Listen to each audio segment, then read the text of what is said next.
A Stonex apresentou já a sua primeira revisão da estimativa para 2023 do mercado de diesel B e biodiesel no Brasil. A gente vai falar agora ao vivo com o analista de inteligência de mercado da Stonex, o Leonardo Rossetti.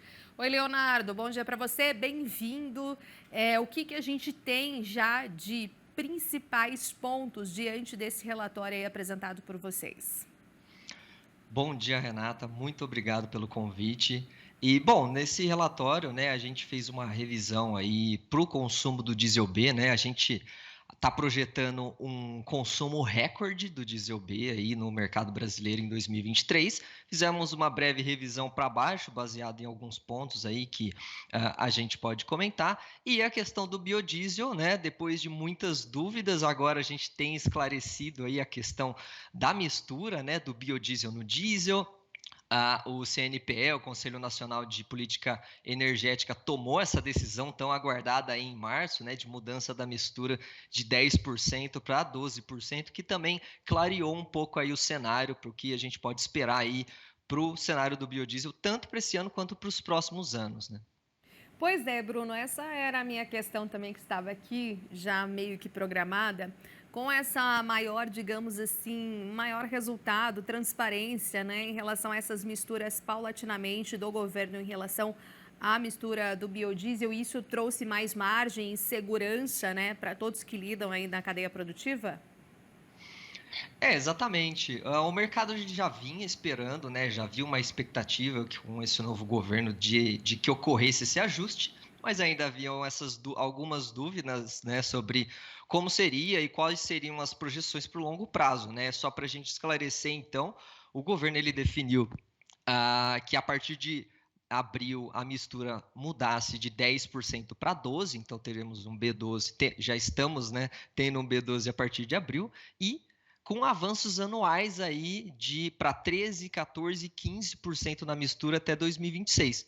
Então a gente tem já uma projeção, a gente já tem um cenário muito mais claro para os próximos anos. Isso ajuda, né, o mercado, as refinarias a se prepararem, né, a traçarem aí também as suas estratégias aí para estarem mais preparadas para o mercado aí nos próximos anos.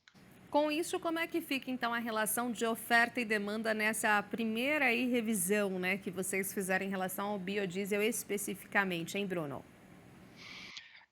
Então, partindo primeiro do diesel B, né, que a gente está estimando, então, um consumo de 64 milhões de metros cúbicos, né, que aí é um crescimento aí de 1,3%.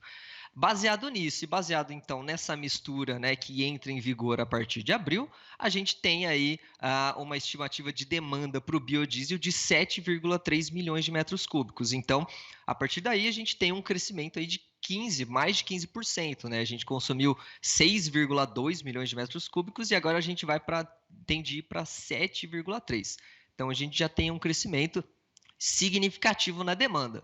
Por outro lado, Renata, a gente tem a questão de que o óleo de soja, né, que é o principal insumo aí do biodiesel, a gente estima aí cerca de 80% do biodiesel produzido parte, né, do óleo de soja como matéria-prima, ele também deve ter uma produção recorde, né? Então, a Stonex estima aí uma produção de soja de mais de 157 milhões de toneladas, mais ou menos 52 milhões de toneladas devem ser esmagadas, então a gente deve ter uma oferta de 10,4 milhões de toneladas de óleo de soja, tá? Então, a nossa demanda para o mercado doméstico, aí, considerando tanto o uso do óleo para combustível quanto para o uso alimentício, é de 8,5 milhões de toneladas, o que geraria aí um excedente.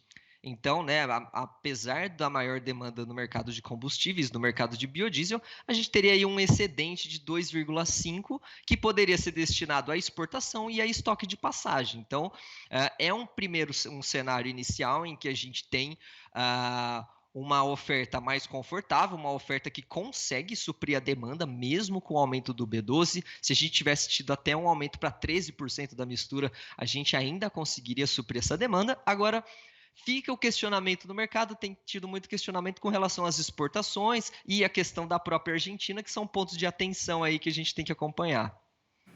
Exatamente, né? Esse aperto que teve, essa quebra na Argentina, deu de alguma maneira mais suporte aí para as alavancas, né, de maior oferta aqui no Brasil, mais demanda aí também, né, internacional e nacional de toda forma? Exato, Renata. Uma questão para a gente pontuar é a questão que a Argentina é o grande exportador global de óleo de soja, né? Então, ah, ela não é o maior produtor, a gente tem o Brasil e Estados Unidos, por exemplo, produzindo mais, mas a Argentina, esses países, Brasil e Estados Unidos, eles consomem muito, né, do que eles produzem. E a Argentina acaba sendo o grande fornecedor aí global de óleo de soja, né? Ela tem um excedente maior com relação ao que produz. A partir disso, a quebra de safra na Argentina deve causar alguns problemas aí para o esmagamento lá no país, né? Então, o país costuma esmagar aí, se a gente pegar a média dos últimos 5 anos, cerca de 39 milhões de toneladas de soja, e isso tende a produzir mais de 7 milhões e meio de toneladas de óleo, né?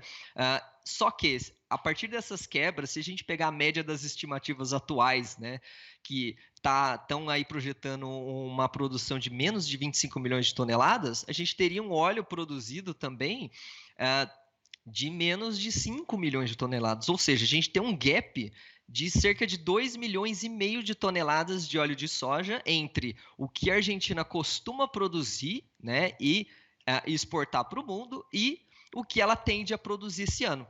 E aí a gente tem algumas questões que podem acontecer, né? Por um lado, a Argentina deve importar mais soja brasileira para conseguir, né, esmagar essa soja e arcar com seus compromissos, tanto com a venda do farelo quanto com a venda do óleo.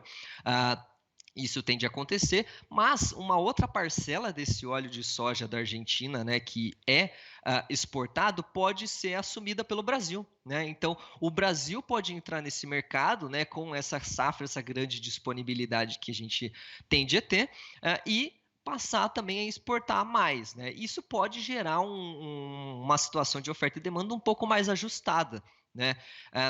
Só aproveitando também, Renata, para comentar das exportações, né? Que ano passado o Brasil exportou muito óleo de soja, né? 2,6 milhões. Não é um recorde, mas é um nível historicamente elevado. Isso aconteceu por conta de uma demanda mais arrefecida, né? A gente não teve avanços da mistura ano passado, teve um recuo, inclusive, né? E também por uma produção muito forte também. Tinha muito óleo no mercado, o Brasil acabou exportando mais.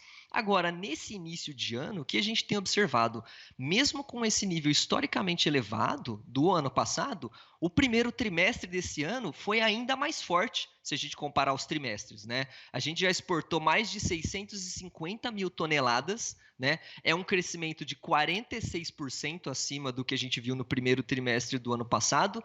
É um crescimento de 155% se a gente pegar a média dos últimos anos.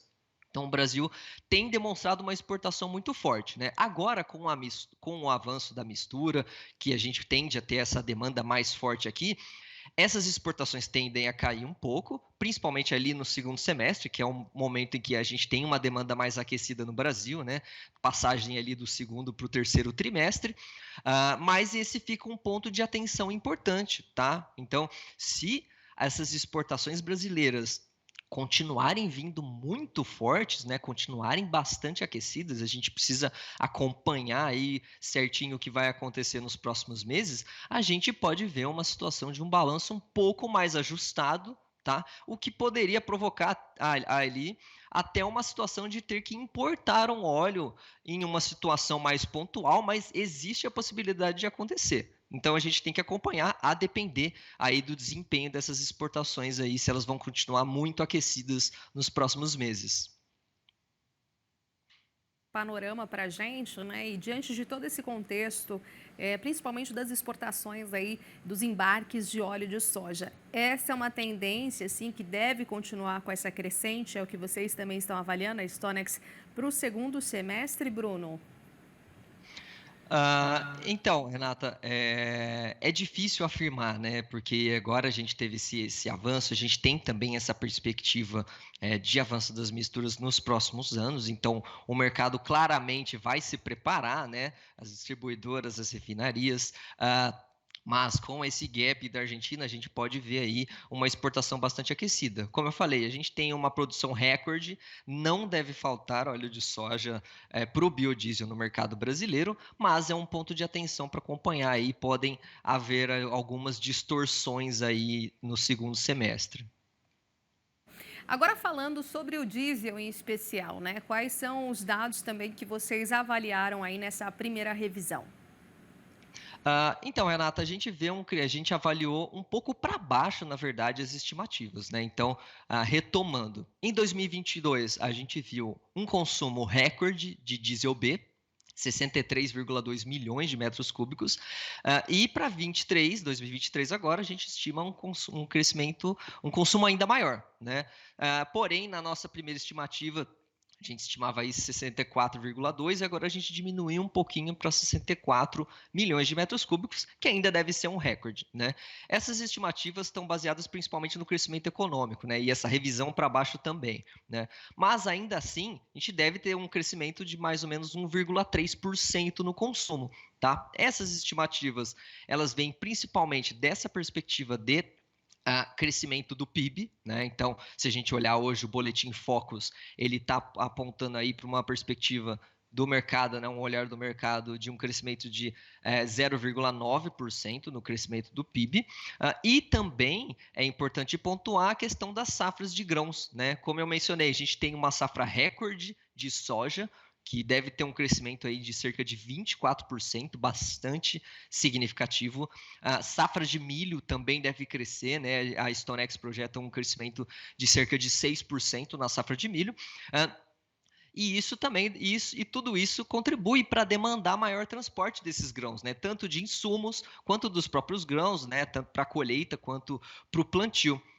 Né? Então, junto disso, a gente tem uma tendência de aceleração do crescimento do consumo no terceiro trimestre, o que reforça essa perspectiva de manutenção do crescimento do diesel, apesar de um pouquinho abaixo do que a gente havia projetado anteriormente, mas ainda assim há essa perspectiva de crescimento nesse ano. A gente deve ver um consumo se acelerando aí, né, no segundo e terceiro trimestre. Os 2 primeiros meses de vendas foram um pouco abaixo, né, do que se esperava, mas segundo e terceiro trimestre a gente deve ver um aquecimento aí no consumo. Exatamente. Vocês estão projetando, de acordo com o mais recente dado, quanto, né, para a soja aí nesse crescimento de 24%? Qual seria o número aí exato, Bruno? A projeção da Stonex é de 157 milhões de toneladas de soja, 157,7 milhões. Então, bem próximo à Conab, né? Bastante... Isso, tá Exato. relativamente próximo da Conab, realmente. Sim, maravilha. Só para a gente fechar aqui, indo um pouco para a área do cenário externo, né? A questão das greves intensas e que houve principalmente na França, né? Em outras localidades também, de alguma maneira também tem influenciado nessa questão da oferta mundial do diesel, né? E a relação com o petróleo. Como que a gente pode avaliar esse impacto, hein, Bruno? Olha, Renata, a gente pode esperar um pouco impactos pontuais, né? Mas, de maneira geral, a gente também vê um cenário um pouco mais confortável no balanço de oferta e demanda, né? Então, a gente vê impactos aí, choques às vezes aí em alguns momentos no petróleo, mas Estados Unidos e Europa, por exemplo, têm mostrado estoques confortáveis para a questão do diesel, então o que diminui um pouco essa preocupação com a oferta, né? E a gente tem um cenário macroeconômico, aproveitando para comentar, que segue como ponto de atenção, né? O petróleo e as commodities energéticas, né? Petróleo e seus derivados, e aí os óleos vegetais também caminham nesse sentido, têm sido impactados por essa expectativa de aumento ainda das taxas de juros nos Estados Unidos, né? Os membros do Federal Reserve têm afirmado que elas vão se manter elevadas até o final do ano. Isso afeta também as perspectivas de crescimento da economia e aí tem tido também impacto em cotações dessas commodities energéticas de maneira geral. Mas em termos de balanço de oferta e demanda, isso também contribui, né? A gente tem visto uma condição relativamente confortável aí em termos de estoques aí das principais matérias-primas. Perfeito, então, muitíssimo obrigada, viu, por sua análise aqui hoje e até uma próxima oportunidade. Bom feriado se for folgar. Muito obrigado, Renata. Bom feriado a todos. Obrigado pela oportunidade. Fico à disposição aí para convites futuros também. Um ótimo dia a todos. Nós também, muito obrigada.